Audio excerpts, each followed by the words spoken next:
It's like having 100 pieces of artwork all in one place at one time. And every time you look at it, it's something different.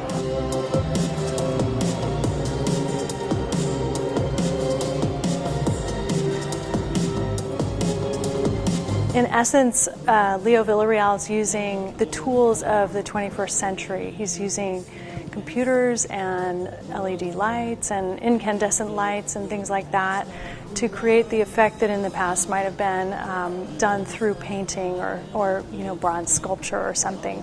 So it's just sort of advancing by using the latest materials. It's advancing the art historical dialogue because he's got some of the same concerns as those artists. So he has a solid grounding in art history, but he's not using a historical method.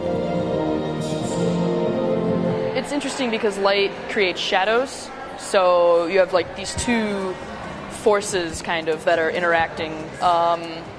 Like with one of his, the circular ones, when the light bulbs would flash up, you could see the shadows from the other light bulbs within the piece, and it was very intense because you just had to study everything and you only have a quick second to really see everything.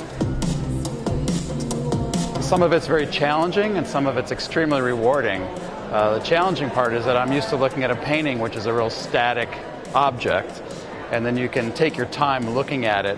And this one challenges that because you have to give it time to let a whole series of images or color fields go.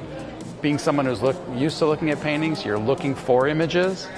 And so there's another challenge for people to realize that a lot of these, there's ebbs and flows of auras and colors and glows. It really takes you to a different place. And I think that's all refreshing. I love seeing a show that's just light. I love the variety. I really like this piece that we're next to called Firmament because I just want to lie down on the floor and watch the stars. It's what it feels like. And I like how it changes over and over and over again. My favorite was anything involving the LED tubes because it looked like fluorescent, like old neon tubing, but it wasn't. And he was able to control all the colors through panel LED, so that was pretty remarkable. They all have different moods, and that kind of all depends on the diffusion that he's used and also the tempo of the programming that he's used. So some of the pieces are meant to be sort of meditative, and then there are ones like Flag that's sort of nationalistically hyper and changing and not a lot of diffusion, so you get a much brighter light. I think there's pieces I could spend a long time sitting in front of, yeah. And then other pieces I don't want to. I mean, the one that every time I look at it different, I don't want to look at it different. I don't want to look at it for a long period of time. I just want to look at it for a moment and then look at something else and then look again. Oh, there's something different.